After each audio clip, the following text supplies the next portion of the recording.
Hello dear student and my dear friends, आप सभी का ऑनलाइन सक्सेस यूट्यूब चैनल पर स्वागत है। इस वीडियो में हम कक्षा 10 की गणित विषय की जो वर्क बुक है उसकी वर्कशीट नंबर 8 को हल करेंगे। इससे पहले हमने वर्कशीट 1 से 7 तक सॉल्व कर दिए थे। चलिए शुरू करते हैं। इसका पहला प्रश्न हमारे सामने, एक संख्या का 3 गुना, तो वो संख्या मान लीजिए एक्स है। वो संख्या कौन सी है? एक्स है। और इसका क्या करना है? 3 गुना करना है, 3 से गुना करना है। और दूसरी संख्या मान लेते हैं वाई, उसका दुगुना मतलब 2 से गुना का अंतर 9 है। तो 3 का एक्स से गुना करेंगे कितना आएगा? 3x। अंतर का मतलब है घटाना है। 2 का वाई से गुना करेंगे 2y, और अंतर कितना है? 9 है, तो 9 बराबर में आ जाएगा। इसको बीजगणितीय रूप में लिखिए, तो ये इसका क्या है? बीजगणितीय रूप है। तो ऐसा कौन सा ऑप्शन है? ऑप्शन नंबर ब। तो पहले प्रश्न का उत्तर है ब। कैसा है मैंने आपको समझा दिया अच्छे से। अगला प्रश्न लेते हैं। 7 सेबों और 4 संतरों का मूल्य 45 रुपये। इसको बीजगणित रूप में लिखिए। तो देखिए, एक सेब है ना, उसको अपन एक्स मान लेंगे, तो 7 सेब है तो 7 गुना एक्स हो जाएगा, प्लस एक संतरे को अपन मानेंगे वाई, तो 4 संतरों का हो जाएगा 4 इंटू वाई, और टोटल मिला के कितने रुपये हो गए? 45। तो 7 गुना एक्स 7x प्लस 4y बराबर में कितना हो जाएगा? 45। तो इस प्रश्न का उत्तर है 7x प्लस 4y बराबर में 45। ऑप्शन नंबर अ। एकदम आसान प्रश्न है। नेक्स्ट आगे बढ़ते हैं हम। क्या बिंदु 2,3 रेखा 3x माइनस 2y बराबर 5 पर स्थित है? देखिए, ये बिंदु इस रेखा पर स्थित कब होगा? जब ये इसको क्या करेगा? संतुष्ट करेगा। तो बिंदु जो है इसमें x का मान कितना है? 2, और y का मान कितना है? 3 रखने पर ये हम रख देते हैं, ठीक है। तो 3x मतलब 3 गुना x का मान कितना है? 2 माइनस 2y, y का मान कितना है? 3 है, ठीक है। इसको हल करते हैं। 3 इंटू 2 6 माइनस 2 इंटू 3 6, 6 बराबर क्या आया? 6 माइनस 6 बराबर क्या आया? 0। और बराबर में 5 था, तो ये 5 के बराबर नहीं है, ठीक है। तो आपको लिखना क्या, ये बिंदु इस रेखा पर स्थित है? तो आपको लिखना नहीं, ये बिंदु इस रेखा पर स्थित नहीं है, ठीक है। चौथा प्रश्न है, ये इंपॉर्टेंट प्रश्न एग्जाम में आ सकता है, ऐसे प्रश्न एग्जाम में आते हैं। एक पिता और उसके पुत्र की आयु का योगफल 40 वर्ष है, और यदि पिता की आयु पुत्र की आयु से 3 गुना है वो, तो उनकी आयु क्या कीजिए। इस प्रश्न को हम आगे लेते हैं। प्रश्न संख्या 4। तो सबसे पहले यहाँ पे 2 जने हैं, पिता और पुत्र, तो उनको मान लेते हैं। तो माना पिता की आयु, पिता की आयु हम मान लेते हैं x वर्ष, और पुत्र की आयु, पुत्र की आयु हम मान लेते हैं y वर्ष, ठीक है। अब पहली लाइन दी हुई है प्रश्नानुसार। प्रश्नानुसार हमें क्या करना? 2 समीकरण बनाने हैं। प्रश्नानुसार पिता और उसके पुत्र की आयु का योगफल कितना? 40 है। तो पिता की आयु x प्लस पुत्र की आयु y, दोनों का योग कितना हो जाएगा? 40। इसको हम समीकरण 1 मान लेते हैं, ठीक है। यदि पिता की आयु पुत्र की आयु से 3 गुनी है, तथा तो पिता की आयु मतलब x पुत्र की आयु का 3 गुना है, तो पुत्र की आयु कितनी? y, उसको 3 से गुना करेंगे, कितना आएगा? 3y। ये समीकरण बन गया 2, ठीक है। इसको हम हल कर देते हैं। तो x का मान समीकरण 1 में रख देते हैं। समीकरण 1 में x का मान रखने पर, तो रख देते। देखिए, x प्लस वाई है, तो x की जगह आएगा 3y प्लस वाई, बराबर में कितना हो जाएगा? 40। 3y और y जुड़ेगा तो 4y बराबर में 40। y बराबर 40 और 4 आ जाएगा भाग में, y बराबर कितना आ गया? 10 वर्ष। और ये जो y का मान है वो हम रख देते हैं समीकरण 1 में। सॉरी, समीकरण 1 में भी रख सकते हो, वैसे कोई गलत नहीं है। 2, मैं 2 में रख देता हूँ, 1 से भी रख सकते हो आप। तो x बराबर 3y, तो 3 गुना y का मान कितना आया? 10। तो ये आ जाएगा x बराबर 30 वर्ष, ठीक है। और लास्ट में लिखना है, अतः पिता की आयु बराबर 30 वर्ष और पुत्र की आयु बराबर 10 वर्ष। ये लास्ट में आपको लिखना है। तो इसका उत्तर लिख लेते हैं। पिता की आयु, पिता की जो आयु है वो कितनी है? 30 वर्ष है। और पुत्र की जो आयु है वो है 10 वर्ष। चलिए आगे बढ़ते हैं। प्रश्न संख्या 5 करते हैं। समीकरण के कोई दो हल लिखने हैं, ठीक है। तो इसके हल लिखने के लिए पहले इसको हम एक चर को दूसरे चर के पदों में लिख लेते हैं। तो मैं यहाँ पे 2x को ये रख रहा हूँ बराबर में 17 प्लस का 5y उधर जाएगा माइनस का 5y हो जाएगा। x बराबर 17 माइनस 5y और 2 आ जाएगा भाग में, ठीक है। अब इसके दो हल निकालने तो हम टेबल से भी इसको कर सकते हैं कि दो इसके हल हो जाएंगे। तो x और y का मान ले लेते हैं। देखिए सबसे पहले हम y का मान 0 रखते हैं तो भाग पूरा पूरा जाएगा नहीं। इसके बाद में हम y का मान 1 रखते हैं। y का मान 1 रखेंगे तो 17 माइनस 5 बटे में 2, यहाँ 1 रखेंगे तो बात तो वही है। 17 में से 5 गए, 17 में से 5 घटाएंगे कितना आएगा 12, 12 में 2 का भागे जाएगा कितनी बार 6 बार। एक हल ये हो गया, x का मान 6 और y का मान 1।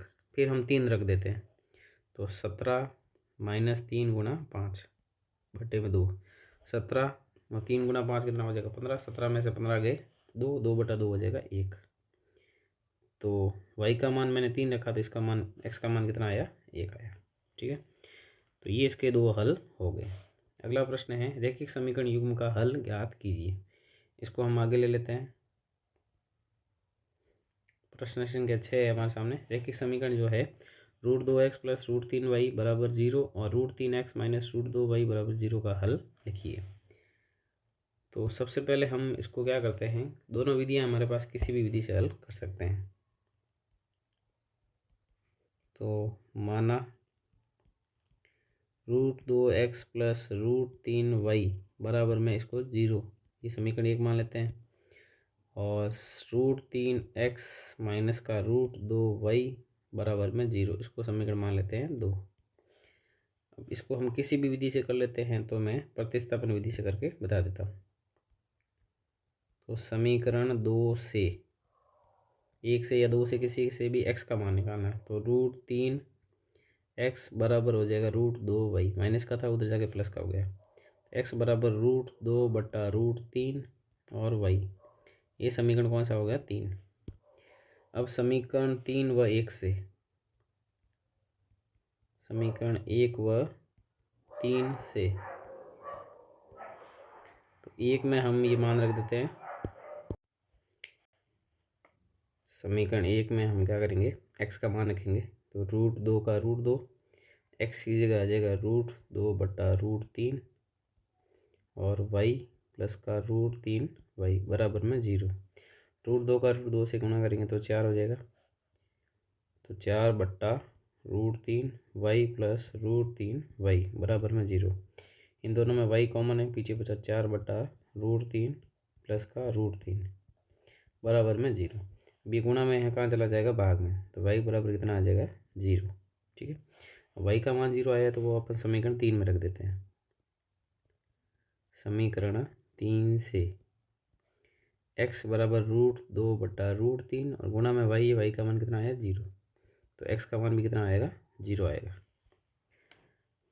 तो छठे का आंसर हमने कर लिया है, x बराबर 0 और y बराबर 0। नेक्स्ट प्रश्न लेते हैं। प्रश्न संख्या 7। 2x प्लस 3y बराबर 8 और व 8x माइनस 3y बराबर 3y माइनस 3y बराबर 2 को प्रतिस्थापन विधि से हल कीजिए। इनको प्रतिस्थापन विधि से हल करना है। तो 2x प्लस 3y बराबर में 8, इसको मान लेते हैं समीकरण 1। और 8x माइनस 3y बराबर में 2, इसको मान लेते हैं समीकरण 2। अब समीकरण 1 या 2 से आपको x या y का मान निकालना है। तो यहाँ पे हम समीकरण 1 से x का मान निकाल देते हैं। 2x बराबर 8 प्लस का 3y उधर चला जाएगा, माइनस का 3y हो जाएगा। x बराबर 8 माइनस 3y 2 गुणा में आ जाएगा भाग में। ये समीकरण हो गया 3 नंबर। अब समीकरण 3 से x का मान कहाँ रखेंगे, समीकरण 2 में रखेंगे, क्योंकि हमने ये 1 से बनाया है, जिससे बनाते हैं उसमें नहीं रखना है। तो समीकरण 2 व 3 से, समीकरण 2 व 3 से, 2 में अपन को 3 का मान रखना। तो 2 में सबसे पहले है 8, फिर है x का मान यहाँ रख देते हैं 8 माइनस 3y बटे में 2, -3y बराबर में 2। आगे देखिए 2 का इसमें ये कट रहा है 4 बार, और 4 का अंदर गुणा करेंगे 4 इंटू 8 32, -4 का 3 से गुणा करेंगे 4 3 12y माइनस का 3y बराबर में 2। तो 32 का 32, 2 इधर लेके आ जाते हैं माइनस का हो जाएगा, और 12y और 3y को उधर भेज देते हैं, तो 12y प्लस का 3y। 32 में से 2 घटाएंगे तो कितना आएगा 30, और 12y और 3y जुड़ जाएगा, कितना हो जाएगा 15y, बराबर में 32 में से 2 गया 30, y बराबर हो जाएगा 30/15। y बराबर 30 में 15 का भाग देंगे, कितनी बार जाएगा 2 बार। y का मान कितना आया है 2 आया है। ठीक है, अब जो ये y का मान आया है वो हम कहाँ रखेंगे, समीकरण 3 में रखेंगे। समीकरण 3 से x बराबर 8 माइनस 3y, तो 3 गुणा y का मान कितना है 2 है, बटे में 2। x बराबर 8 माइनस 3 इंटू 2 हो गया 6 बटे में 2। x बराबर 8 में से 6 गए 2, 2 बटे 2, x बराबर कितना आ गया 1। तो इस प्रकार से ही हमने प्रतिस्थापन विधि से इसको हल कर दिया है। आगे बढ़ते हैं प्रश्न संख्या 8 की ओर। 3x प्लस 4y बराबर 10 और 2x माइनस 2y बराबर 2 को विलोपन विधि से हल कीजिए। इसको हमें विलोपन विधि से हल करना है। 3x प्लस 4y बराबर में 10, इसको समीकरण मान लेते हैं 1। दूसरा समीकरण है 2x माइनस 2y बराबर में 2, इसको समीकरण मान लेते हैं दूसरा। अब यहाँ पे अपन क्या करेंगे, विलोपन विधि में गुणांक समान बनाने हैं, तो मैं y का गुणांक समान बना रहा हूँ। समीकरण 2 जो है ना, उसको मैं 2 से गुणा कर रहा हूँ।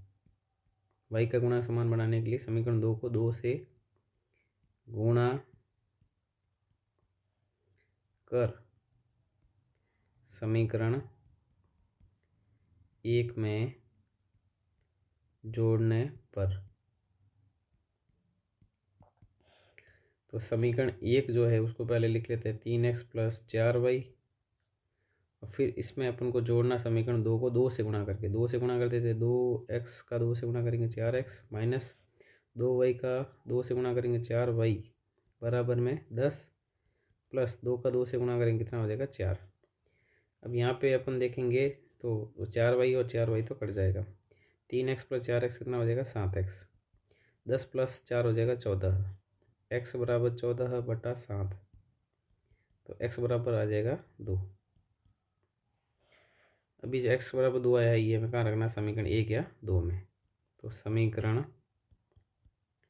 1 से 3x 3 गुणा 2 प्लस 4y बराबर में 10, 4y बराबर में 10, 3 इंटू 2 हो जाएगा 6, 6 उधर चला जाएगा माइनस का हो जाएगा, 4y बराबर 10 में से 6 गए 4, y बराबर 4 और 4 आ जाएगा बटे में, y बराबर कितना आ जाएगा 1।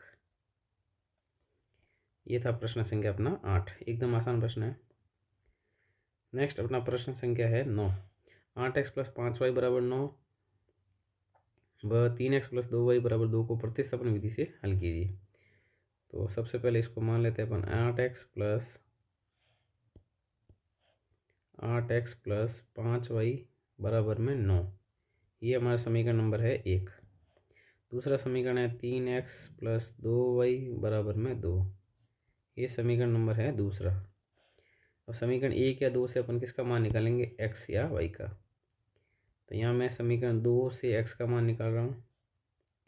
समीकरण 2 से x का मान निकालेंगे तो 3x बराबर में 2 माइनस का 2y उधर हो जाएगा, उधर जाके x बराबर 2 माइनस 2y, 3 गुना में आ जाएगा भाग में। ये समीकरण हो गया तीसरा। आगे बढ़ते हैं हम। अब समीकरण 2 से बनाए तो समीकरण 1 व 3 से, समीकरण 1 व 3 से 1 में क्या करेंगे अपन, x का मान रखेंगे तो 8x की जगह 2 माइनस 2y बटे में 3 प्लस 5y बराबर में 9। 8 का गुणा करेंगे अंदर तो 8 दूनी 16 माइनस 8 दूनी 16y बटे में कितना आएगा 3 प्लस का 5y बराबर में 9। तो पूरे को 3 से गुणा कर देते हैं तो 16 माइनस 16y, 3 से 3 तो कट गया, 3 गुणा 5 करेंगे तो 15y बराबर 3 × 9 करेंगे तो 27। अब इसको हम हल कर देते हैं, 16 को उधर भेज देते हैं और माइनस का 16 प्लस का 15 वही माइनस का वही हो जाएगा, और 27 माइनस 16 तो माइनस का वाई बराबर हो जाएगा ये 11। तो वाई बराबर कितना आएगा, माइनस का 11 आएगा। अब जो वाई का मान आया वो हम कहाँ रखेंगे, समीकरण 3 में। तो समीकरण 3 से x बराबर 2 माइनस 2 वाई का मान माइनस का 11 रखना है, और बटे में कितना 3, 3 हो जाएगा, सॉरी। x बराबर 2 माइनस माइनस प्लस हो जाएगा, 11 × 2 कितना हो जाएगा 22, बटे में 3। x बराबर 22 और 2 कितने हो गए 24, 24 में 3 का भाग लगाएंगे तो x बराबर कितना आएगा 8। अभी उत्तर सही है या गलत आप चेक भी कर सकते हैं। जो ये 2 समीकरण दिए थे ना, इसमें मान रख देते, देखो। तो 8 गुणा x का मान 8 प्लस 5 गुणा y माइनस का 11, 8 8 64 और 11 पंजे 55, ये घटा देते हैं। यहाँ कितना आएगा 9, 9 आना चाहिए। तो 3 गुणा x का मान 8 प्लस 2 गुणा माइनस का 11, तो 8 3 24 माइनस का 22 कितना हो जाएगा 2। तो ये हमारा आंसर सही है। तो ये थे हमारे जो वर्कशीट नंबर जो है 8, वो हमने अच्छे से सॉल्व कर लिए। वीडियो को लाइक ज़रूर करें, और अगर आपने चैनल को सब्सक्राइब नहीं किया सब्सक्राइब अवश्य करें। मिलते हैं वर्कशीट नंबर 9 के साथ में। Thank you. Thank you for watching this video. If you enjoyed it, please hit the like button and the bell notification icon.